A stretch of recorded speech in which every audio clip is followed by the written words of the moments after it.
Hey, what's up? This is Joshua. Welcome to the daily video blog. If you've not seen it before, I'm gonna fix my hair. Every day I take a short walk around downtown Minneapolis and I record a video that is anywhere in length from 4 minutes to 10 minutes about something I am thinking about at the moment, whether it is graphic design, creativity, the weather, making videos, teaching, so on and so forth. And today, as I was making my walk, I bumped into a former student of mine, Kyle Kettler, and asked him if there was anything I should make a video about. And he responded with knowing when it is time to quit a job, which is great. I think that's a fantastic subject. I am going to talk from my own experiences about when it was obviously time to quit a job, and not try to go into any best practices or stuff I've read. I'm going to try to keep it really pure to my own experiences, and as such, it is not going to be very high-minded. It is going to be very much about like when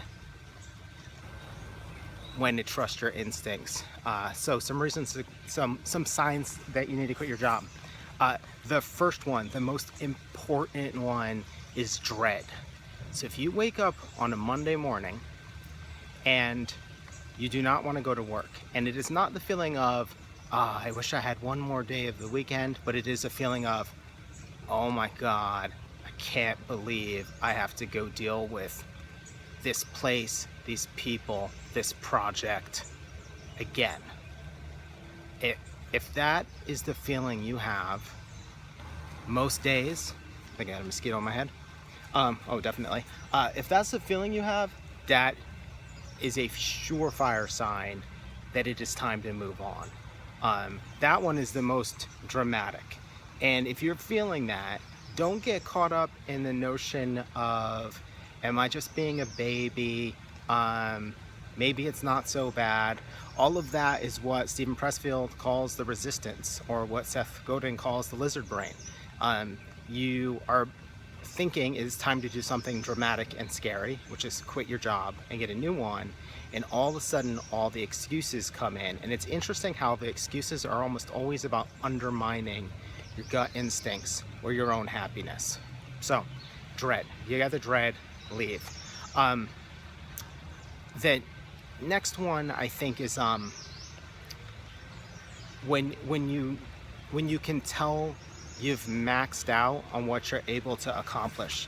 So my first real graphic design job out of school was I worked as the in-house designer at a nonprofit art center. When I started, I had a design sort of supervisor, and then she left. I don't remember why or where. And then all of a sudden I was the full-time designer. And what I lost, so it was great. I had basically creative freedom. The job required me to have a very high level of like sort of problem solving and autonomy. If I wanted to do anything special with the projects, I had to figure out ways of doing it. So I did projects where I folded 500 flyers by hand myself, or clipped the corners off of them with scissors, stenciled, spray painted, just did whatever I could to make my minuscule budgets work. But one of the big problems was that I had no oversight and I was fresh out of school, which meant that when I was stuck, I didn't have any place to lean on. Two, I could sort of get around people by talking a bunch of nonsense about why something couldn't change. So I had a pretty high degree of creative freedom, but I could heighten it by being difficult. And I had reached a point, I think, where I couldn't learn anything else. And I think I was getting the dread too. There were people that I just didn't want to deal with anymore, even though in general I liked it, and I didn't make nearly enough money. But I think the biggest thing was that I realized I had sort of maxed out on what I was capable of. I didn't have a creative person that I could learn from. Um, I'm trying to think. So let's see, that's 2 jobs. What's another one? Okay, and another one is not quite dread, but it is when you're almost checked out of the job and you actually feel guilty that you still work there. So I've had this experience before where I was extracting more value from the situation than I was giving. Um, so I had a gig where it was essentially a full-time contract job, but I don't know what's up with the workflow. Most days it felt like I wasn't doing anything and I was asking for work to do. Um, and I could do things like I could take an hour and a half lunch because it wasn't like there was gonna be any work to do. And it just got very,